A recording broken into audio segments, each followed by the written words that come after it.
Hey everyone, and welcome back to my channel, What the Beck. Today we're gonna make a crochet macaron, and these would be really cute as little keychains, and they're just generally good scrap busters. You only need 2 colors, a very small amount, so you can make it with your scraps, and just a little bit of stuffing. So here's how we make them. So you will need scissors, a 4.5mm crochet hook, a darning needle, oh you can't even see me down here, stitch marker, and then 2 colors. I'm going with pink and white because it's what I think of when I think macaron, but you can use whatever colors you want. Yeah, you can make a whole rainbow of macarons. So let's get started. So for round 1 of our first side of the cookie, we're going to make a magic ring, and then do 7 single crochets into it.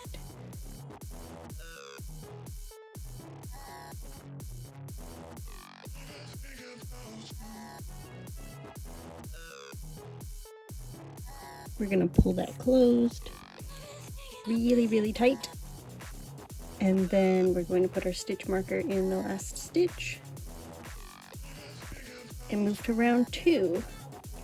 So round 2, we're just going to put 2 stitches in each of the previous stitches, which is known as an increase, and you can see I'm kind of working over my tail here to avoid weaving it in, but that's what the increase looks like. You're just going to do 1 increase in each stitch until you get to the stitch marker.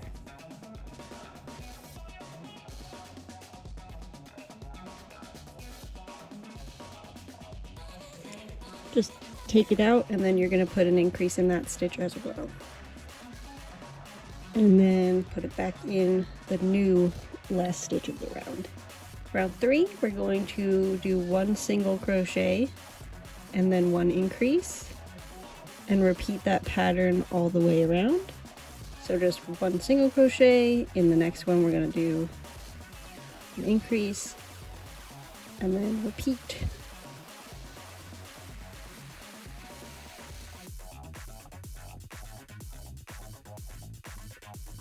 And of course put your stitch marker in the last stitch. The next 2 rounds are just going to be putting 1 single crochet in each stitch around. So just go along, 1 in each, and that's going to start curving the piece so that it looks like it is puffed up like a real macaron.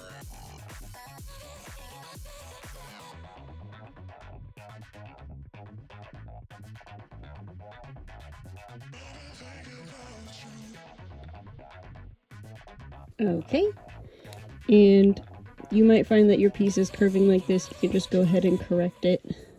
Put it like that. And then if you press on it a little, you can kind of see where the shape of the cookie is going to come from. The next and last row for each cookie piece is just going to be slip stitching around. And you want to make sure to do this pretty loosely because a slip stitch can tend to be pretty tight, but we want it to look like the foot of a macaron. So we want it to kind of puff out a little bit. So just put your hook in. My husband finds this a very funny step.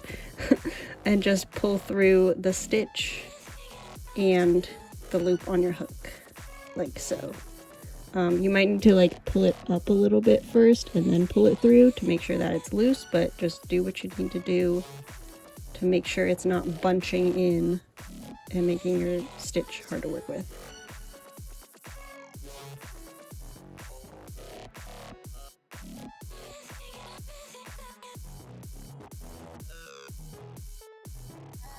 So to finish off this piece and make it so that it doesn't have like a janky looking join, what we're going to do is cut the yarn so you have like, I would say maybe 5 or 6 inches to work with. Pull it through like so, and then we're going to get our end here on our darning needle. Okay, now you're gonna want to look and see where this is coming out of. So it's coming out of this stitch here. We're gonna skip this stitch, and then we're going to come in from the top down under both loops of our slip stitch from the last round. Then we're gonna pull this through like so. You'll have like one bar up here. You want to check and see where that bar is going and put your needle back through this stitch over here, so it's like the last slip stitch we did, and then turn it up and make sure you're also going through both bars of the round 5 of the cookie, and that just makes you have a pretty finish here, and like from the outside no one could really tell that that's the edge. Then you're just going to go ahead and weave in your end as normal. I will admit I'm not the best weaver in when it comes to plush toys, because as long as it's secure and not gonna like fall apart, I don't care how it looks on the inside. So you could do a better job than I am, but I'm just gonna do a quick little crappy job here. And that's your first cookie done. You don't even have to snip the ends because you could just put them to the middle like so. So you can kind of see like that foot pattern for the macaron is on there. Now we're going to make a second one of these, and once you do, you'll have 2. And they're going to go together like this, but we need to join them with our secondary color. So to do that, just get rid of the dye.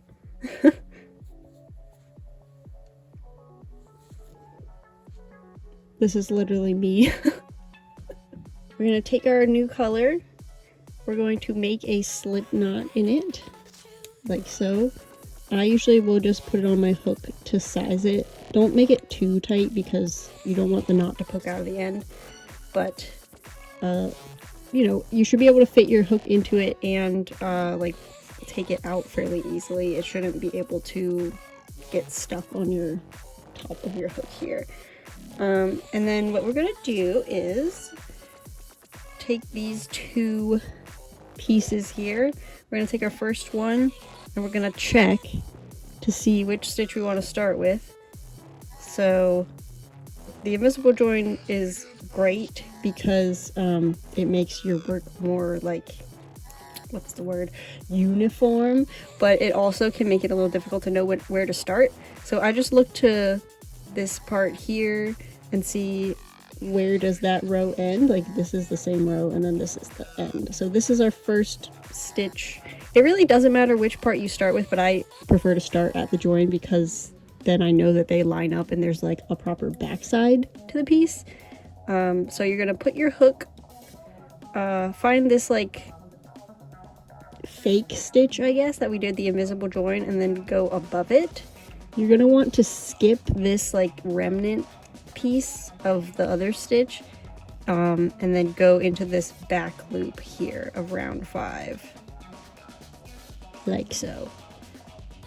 And then on the other cookie, you're gonna find the other piece, and they're gonna have to be like this.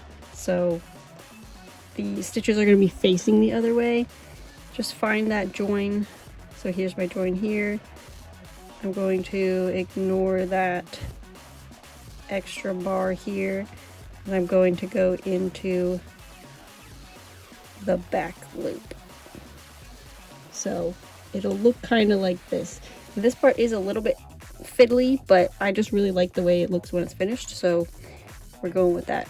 Once you have your little tulip here, we're gonna put our slip knot onto our hook and pull that through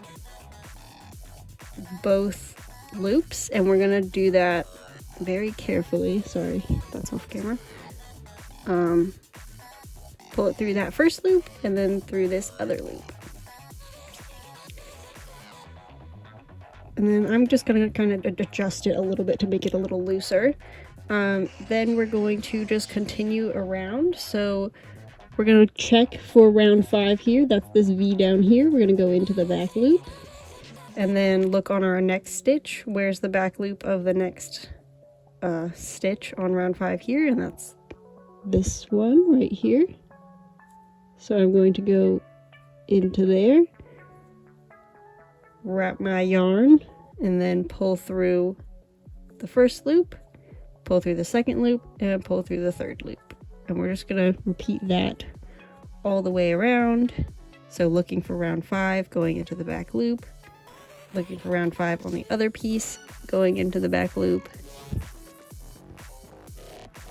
wrap the yarn, pull through 1, 2, and 3, and continue.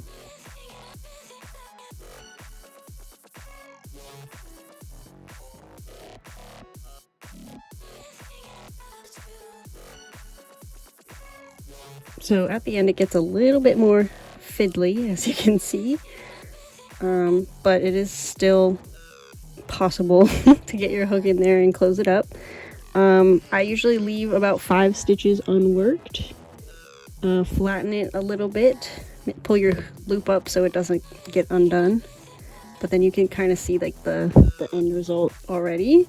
We're gonna just take some stuffing and fill that in very lightly because it is a flat-ish shape. It's not like a pancake, but you know, it's not meant to be very thick.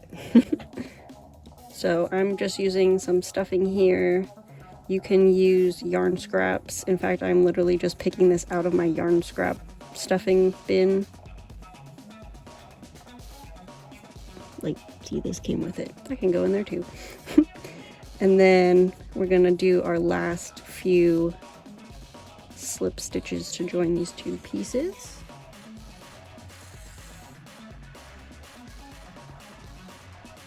And it can help if you like let go of this till you need it. So again, just look for round 5 and look for round 5 and then wrap it. Whoops. And then continue. Oops, I'll let go of it. And that way you don't have to worry about it getting like caught in your hook when you don't want it to be.